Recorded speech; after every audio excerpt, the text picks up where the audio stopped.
reporting. Let's get more on this story. We're joined by Eric Lisann, legal expert in the US and here in Europe. Eric, a frequent visitor to France 24. Eric, always a pleasure to have you on the programme.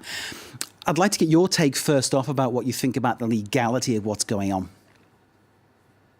Legally speaking, it's technically within the discretion of the president to change the interpretation of the laws from what his predecessors have done and even from what his own administration has done.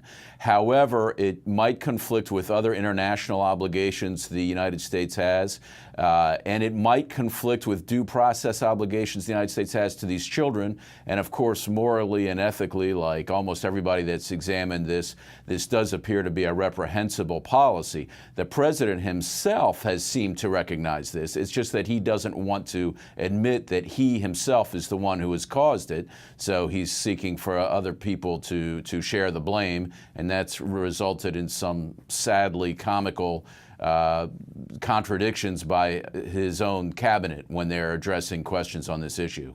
Eric, we're hearing that the US may be pulling out of the UN Human Rights Council. We're hearing that, we're hoping to have that confirmed very shortly from Geneva.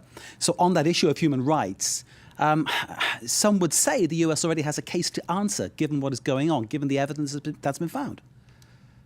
Yes, the actions right now, this new policy interpretation, this exercise of discretion by the president would appear not to meet international standards with how children are to be maintained. So although the United States technically, I don't believe, has acceded formally, that is to say they have not formally agreed in a legal sense to undertake these obligations internally, it was never an issue before because the United States was in compliance with them.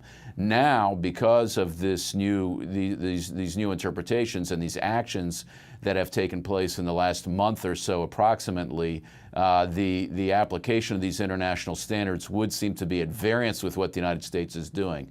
Again, technically there's a question as to whether there has been a specific agreement to do this on the part of the United States, but regardless, it is something that a great majority of the public in the United States and even of the politicians oppose. It's just a matter right now of who can stand up to the president in the Congress and from a legal perspective change that here within the United States. And of course, the Congress controlled by the Republican Party, meeting taking place right now between Trump and members of that party to work out where they go. Eric, can I just ease you away from the solidly legal aspects of the story and more towards the sort of public opinion, the political side of things, with so many people standing up against this and former first ladies, among others, speaking out? It's surely just a question of time before some change happens. What do you think? Under any normal administration, yes, I would agree with that statement. I'm not sure now, although we have seen that this president is capable of remarkable gyrations, most notably in the international context. We saw it in the North Korean negotiations, where he went from being extremely hardcore, hardline against any accommodation seemingly overnight to giving away the store practically. So it is possible that the pressure will operate in the same way here, but right now the president, as he has also done frequently, is doubling down on all this.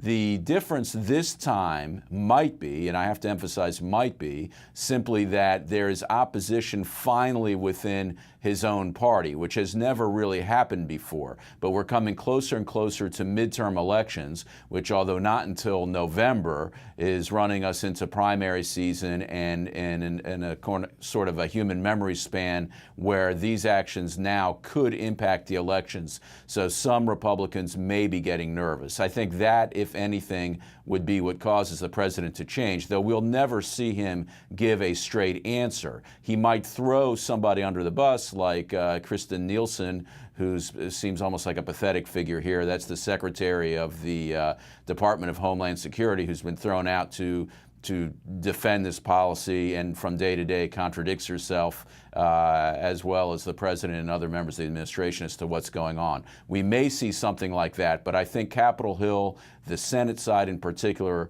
will be the arena to watch to see if that pressure can translate into direct legal obligations on the president to change his mind. Eric Lisann, thank you very much indeed.